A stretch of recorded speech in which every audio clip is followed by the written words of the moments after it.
One area particularly, I mean, to get your thoughts on this idea of appreciation, because when you are demanding a lot of people at a time like in a crisis, how do you show your appreciation? You can't obviously do it to everybody individually, but how are you dealing with that particular issue, Susan? I think that thank you are two of the most simplest words to say, and sometimes the most important words to say. And I think that in times like this, we can't overuse the words thank you. But in saying that, when you've said thank you 10 times a day and 20 times in a week, it can get it can start to fall on deaf ears. So one of the things that I've been doing is not only saying thank you to my whole portfolio, because the work that they've been doing has been amazing, but and at risk of not being able to call out everybody, but really verbalizing and acknowledging the really major achievements that we've had in a week.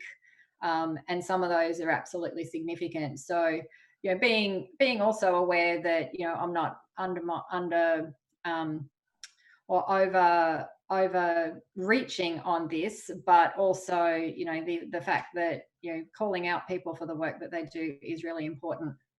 And I do also do that personally as well.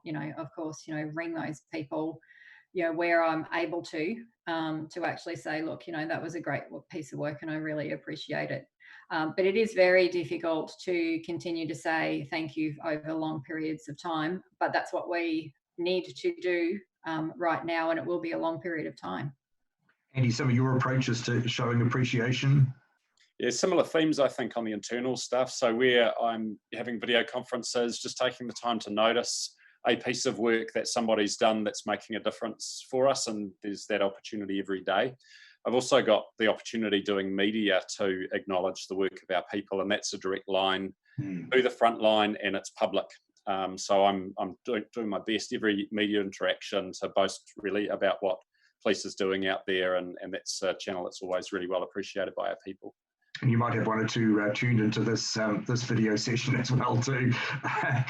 John, your thoughts around this area, resilience, morale boosting, and engagement and appreciation?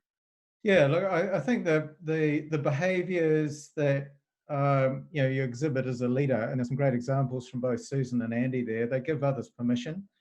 So if a leader is vulnerable and open about how the roller coaster they're going on, then that gives others permission. If the leader's truly taking a day off and is really demonstrably taking a day off, then it allows others to do so and sort of refresh. So I think that role modeling, what are the behaviours that you're wishing of others, and making sure that you're role modeling those yourself. This is a really tough area, because it's really hard to know how people truly are, and there will be some who will be very real open book and share where they're at, and there'll be others that are a little more private, and there'll be others that are a lot more private in terms of how they are. So having multiple mechanisms to engage people that suit them in a way, and draw out them, and whether that's having extra one-on-ones, formally or informally, and there will be, or whether it's through an anonymous pulse survey where they can sort of share where they're feeling but not be identified. Those can be some of the circuit breakers. But I'd say one thing.